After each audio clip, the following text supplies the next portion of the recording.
This cuts straight to the hidden architecture of digital control. From smart fridges to self-driving cars, computers are increasingly governing our lives. But the code that runs society to point zero is rarely looked at by the people it affects, and nowhere is.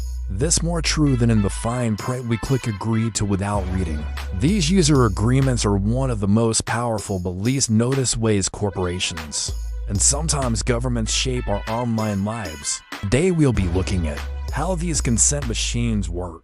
How did they gain so much power?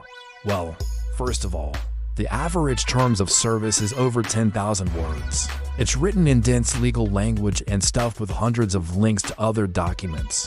For example, if you read every agreement you clicked accept on in a year, it would take 76 full work days. No human being has time for that, so most people never read them. But legally, their click equals consent. That's like signing a document without reading it. But online it's worse because you don't even need to click accept. Just using a site, app, or device often implies consent known as click wrap or browse wrap. So if you use Facebook, you agree to their toes even if you don't look at it. This completely flips the power dynamic. Users give away rights automatically unless they actively resist. And not using Facebook basically means not having a social life in 2025. So in practice, it's consent by compulsion.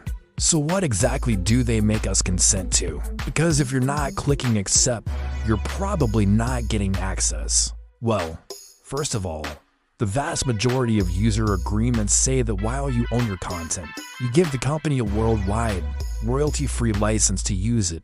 In other words, they can store, analyze, monetize, and even delete your data at will. Many also include surveillance and tracking. You probably already know about cookies, but many sites want access to your exact location, your biometrics, and even your voice print and keystrokes. All of this is usually bundled together under one consent request. You accept the service. You accept surveillance.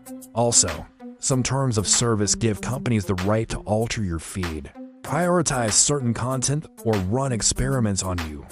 For example, in 2012, Facebook kept tweaking news feeds to see how users reacted, including running an emotional contagion study. Basically, they weaponized happiness and sadness to control how people use the platform. The fact that this was revealed through a media investigation rather than you directly is part of the problem. Hidden consent lets platforms nudge your behavior at scale without telling you.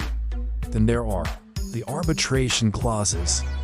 These allow the company to decide how any dispute will be settled. Almost all big tech companies use them to waive your right to a class action lawsuit. Instead, disputes must go to private arbitration. This favors corporations because it's much easier to fight in court. So why does this work? Why do we put up with it? Well, there are a few psychological factors at play. First, overload. We're bombarded with new accounts and agreements every day. After a while, it becomes too much. Your brain starts to tune out, and you just click I agree to get it over with.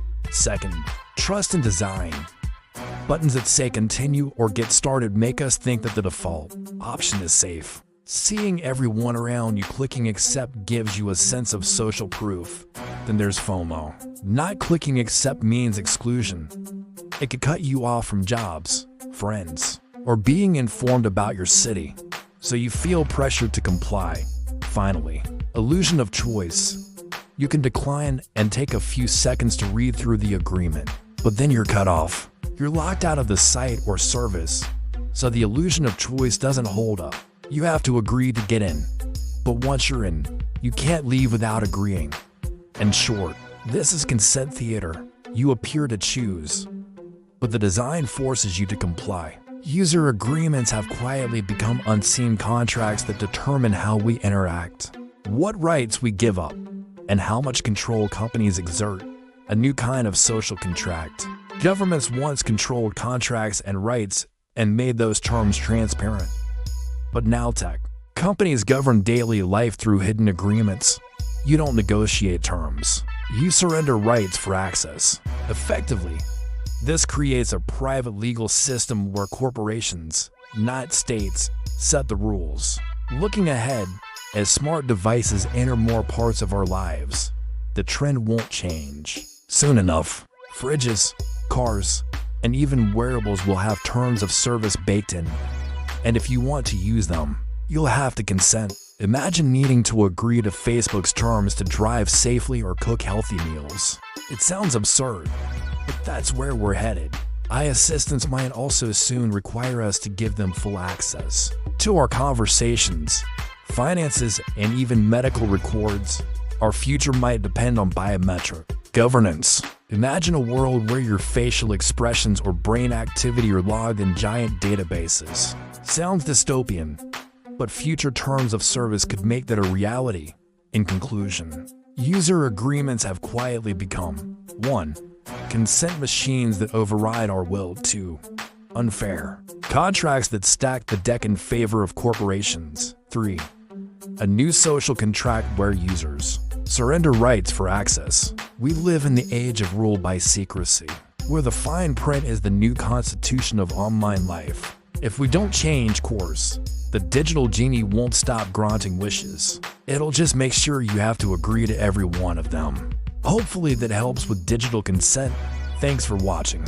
Don't forget to like and subscribe to see more.